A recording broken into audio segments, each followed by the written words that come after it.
உண்மையிலேயே விஜயோட அரசியல் வந்துட்டு ஒரு பரபரப்பை ஏற்படுத்துதா? அரசியல் தாக்கம்னா தமிழ்நாட்டில் காரில் போகும்போது அடிக்கணுங்க, அது கேட்குங்க கேரளாவில் போகும்போது அடிக்கணும். எப்போதுமே விஜய் சார் வந்து சோசியல் மீடியா நம்பக்கூடியவர்.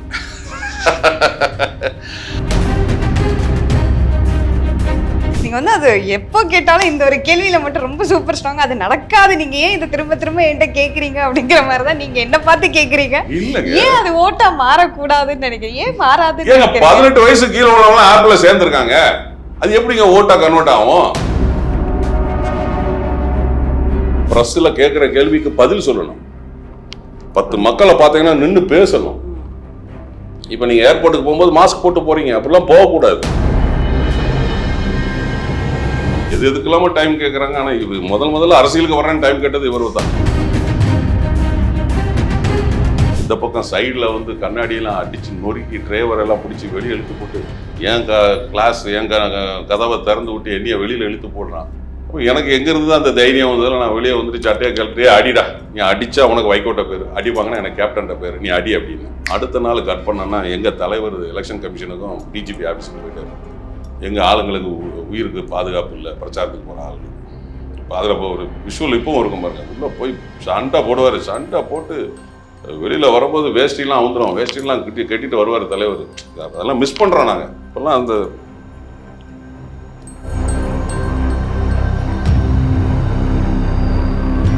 திரு விஜய்ல அப்படி வருவாராங்க? சான்ஸே இல்லைங்க. சான்ஸ் கொடுத்தா தானே சார் இல்லையான்னு தெரியும். நீங்க வேற போங்க. அன்னைக்கு கேரளாவில் இவ்வளவு கார்ல போன என் தலைமை என் காரை விட்டு இறங்கி போவாருங்க அந்த கூட்டத்துல.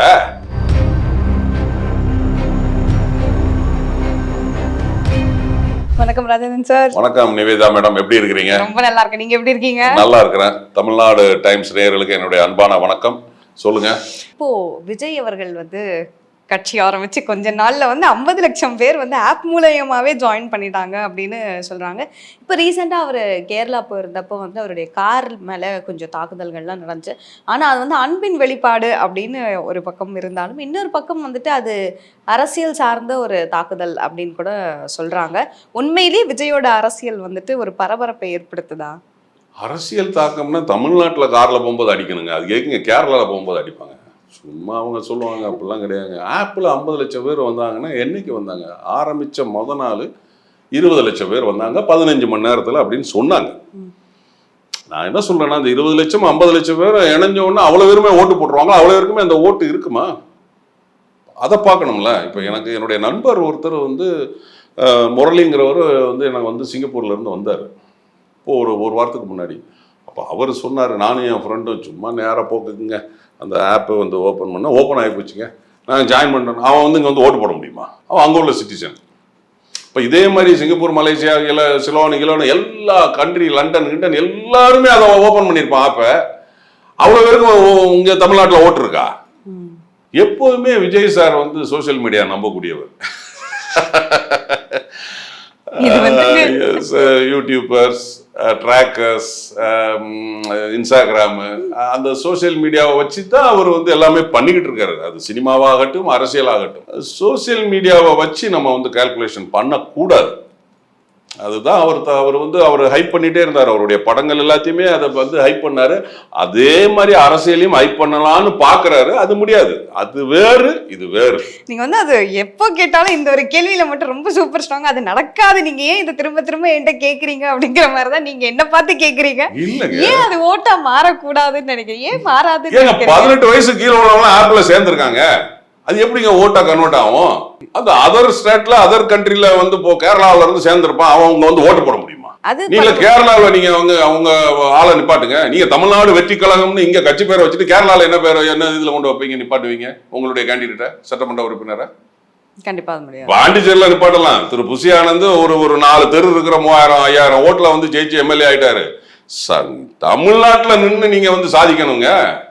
26ல நிக்க போறாருல, பாக்கலாங்க. ஏங்க அதுக்குள்ள நீங்க சொன்ன மாதிரி 18 வயசு கீழே இருக்கவங்க கூட 18 வயசு தாண்டவங்களும் இருப்பாங்களே இன்னும் 2 வருஷத்துல. அதாவது நீங்க வந்து ஒரு விஷயம் தாங்க, தமிழ்நாடை பொறுத்த வரைக்கும் 49 வந்து திமுக ஆரம்பிச்சது, கிட்டத்தட்ட ஒரு 74 வருஷம். 72ல் எம்ஜிஆர் ஆரம்பிச்சாரு, அது ஒரு கிட்டத்தட்ட ஒரு 50 வருஷம் மேல ஆயிடுச்சு. இந்த ரெண்டு கட்சியை வந்து மீறி தாண்டி வரணும் அப்படிங்கிறது கஷ்டமான விஷயம்.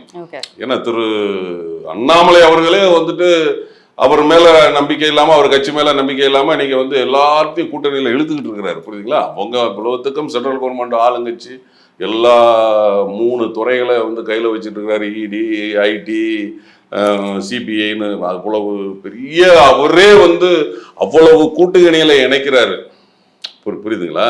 அப்ப திரு விஜய் அவர்கள் சிங்கிள் மேன், அவர் வந்து எப்படி வந்து ஆட்சியை பிடிச்சிருவார் நீங்க நினைக்கிறீங்க? ஒருவேளை மாறிடுச்சுன்னா மாற்றம் என்பது மாறாதது, புரியுதுங்களா? அது வந்து ரொம்ப கஷ்டமான விஷயம். நம்ம தமிழ்நாடு மக்கள் மைண்ட் செட் ஆயிட்டாங்க. என்னன்னா அவங்க சிம்பிள்ல மைண்ட் செட் ஆயிட்டாங்க, ஒரு 2-3 சிம்பிள்ல மைண்ட் செட் ஆயிட்டாங்க. அதை மீறி வரணும் அப்படிங்கிறது வந்து கஷ்டமான விஷயம். விஜய் சார் வந்து என்ன செஞ்சாரு 2015க்கு அப்புறம் தான் செஞ்சாரு.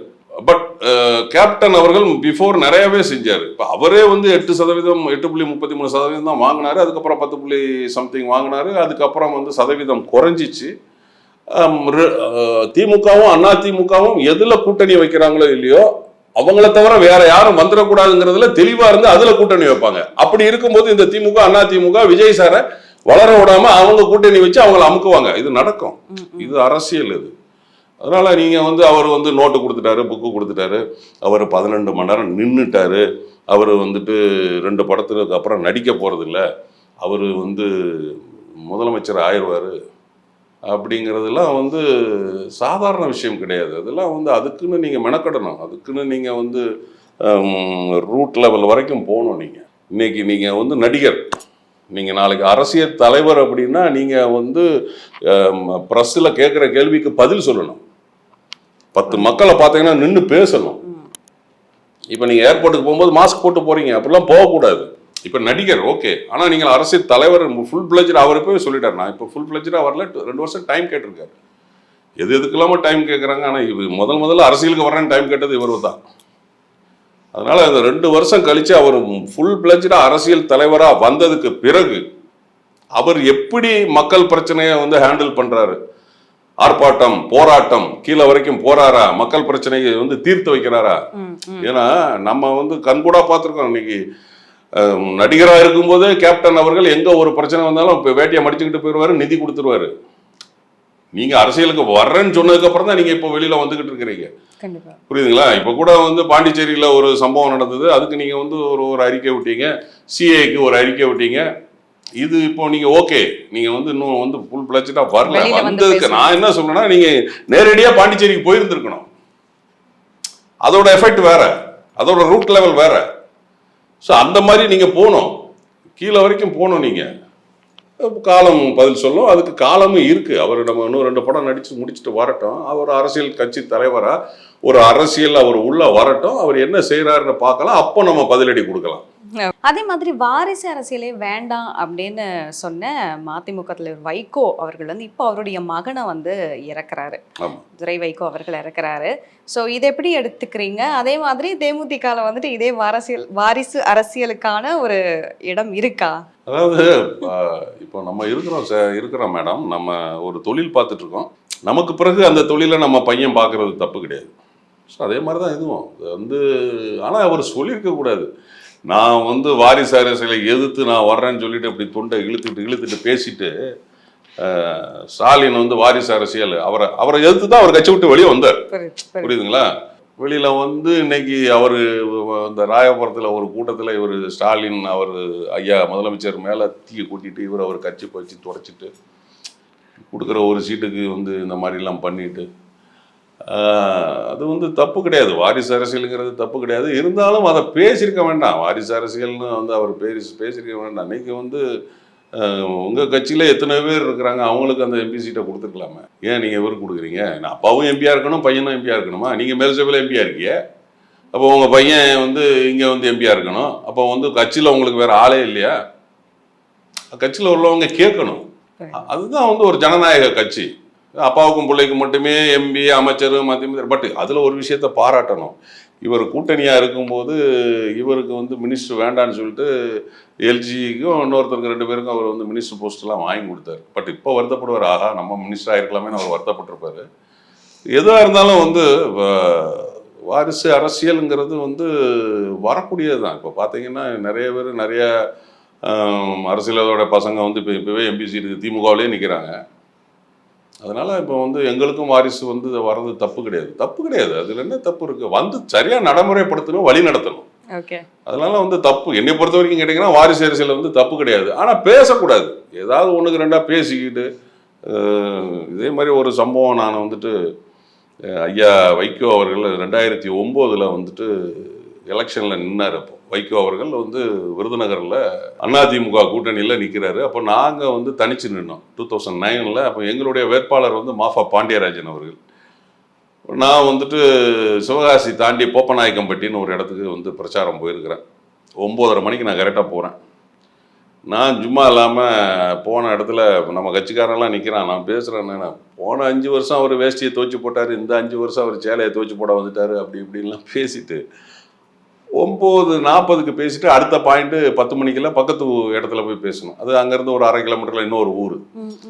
நான் பேசிட்டு அங்கே 10 மணிக்கு முடிச்சுட்டு திரும்ப சார் நம்ம பேசின வழியாக தான் சார் போகணுங்கிறான். யோ இவ்வளோ நேரம் அங்கே நான் கண்ணா பண்ணான்னு அவரை பேசிட்டு வந்திருக்கேன், நீ அந்த வழியாக போக சொல்கிறியா அப்படின்னா. இல்லை சார் வேறு வழி கிடையாது சார் அப்படின்னா. சரி போங்க அப்படின்னா. எனக்கு முன்னாடி ஒரு கார் போகுது, நான் பின்னாடி டாட்டா சும்மாலாம் வரேன். முன்னாடி போன காரை விட்டாங்க, பின்னாடி போன என் காரை 100 பேர் மறிச்சிட்டான். மறித்து மேலே 10 பேர் நிற்கான் டாட்டா சும்மால. முன்னாடி கிளாஸ் முன்னாடி ஒருத்தர் நிற்கிறான், என்னை மிதிக்கிறான், கண்ணாடியில் மிதிக்கிறான், என்னை மிதிக்கிற மாதிரி இப்படி மிதிக்கிறான். இந்த பக்கம் சைடில் வந்து கண்ணாடியெல்லாம் அடித்து நொறுக்கி டிரைவரெல்லாம் பிடிச்சி வெளியே இழுத்து போட்டு என் கிளாஸ் என் கதவை திறந்து விட்டு என்னையை வெளியில் இழுத்து போடுறான். அப்போ எனக்கு எங்கேருந்து தான் அந்த தைரியம் வந்ததில் நான் வெளியே வந்துட்டு சட்டையை கழட்டியே அடிடா, நீ அடித்தா உனக்கு வைகோட்ட பேர், அடிப்பாங்கன்னா எனக்கு கேப்டன்ட்ட பேர், நீ அடி அப்படின்னு. அதுக்குள்ள முன்னாடி போன எங்கள் ஆளுங்கெல்லாம் ஓடி வந்துட்டாங்க. ஓடி வந்து அங்கே நடந்த சுச்சுவேஷன்லாம் பார்த்தோன்னா கொஞ்சம் பேசி கீசி என்னையை வந்து வேறு காரில் அனுப்பி விட்டாங்க. நான் அவுட்டரில் வந்து ஃபோன் பண்ணுறேன் எங்கள் தலைவருக்கு, கேப்டனுக்கு ஃபோன் பண்ணுறேன். கேப்டனுக்கு எப்போவுமே ஒரு பழக்கம் உண்டு, என்னென்னா அவர் ஃபோன் பண்ணோம்னா ஸ்பீக்கர் ஆன் பண்ணி தான் பேசுவார். அது பழக்கம், அவர் யார் பேசினாலுமே. பிஏ எடுக்கிறாரு ஃபோனை, கேப்டன்கிட்ட பேசணும் அப்படின்னு. எனக்கு கேட்குது, கேப்டன் மாதிரி ராஜேந்திரநாத் லைனில் இருக்காரு அப்படின்னு. அவர் அங்கே பக்கத்தில் இருக்குது, என்ன என்ன என்ன விஷயம் கேளுங்க அப்படிங்கிறாரு. இல்லை நான் இந்த மாதிரி வந்தேன், காரெல்லாம் அடிச்சுன்னு வரைக்கிட்டானுங்க, என்னை அடிக்க வந்தாங்க, இந்த மாதிரி பிரச்சனை ஆகி போச்சு அப்படின்னு. இதை அவங்க சொல்கிறாரு. நான் சொன்னதை அங்கே ரிப்ளை பண்ணுறாரு. அவர் அங்கேருந்து எதுக்கு, ஏன் இந்த மாதிரி பிரச்சனை ஆச்சு கேளு அப்படின்னு.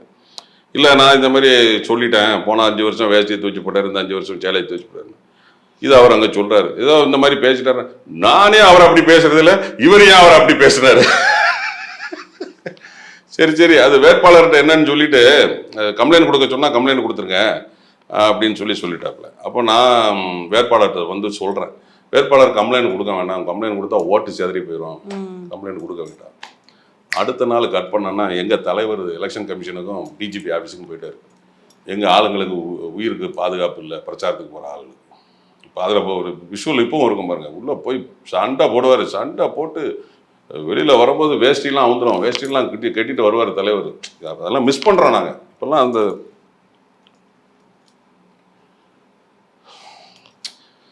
மாதிரி ஒரு தலைவர்லாம் நம்ம கிடைக்க மாட்டாருங்க.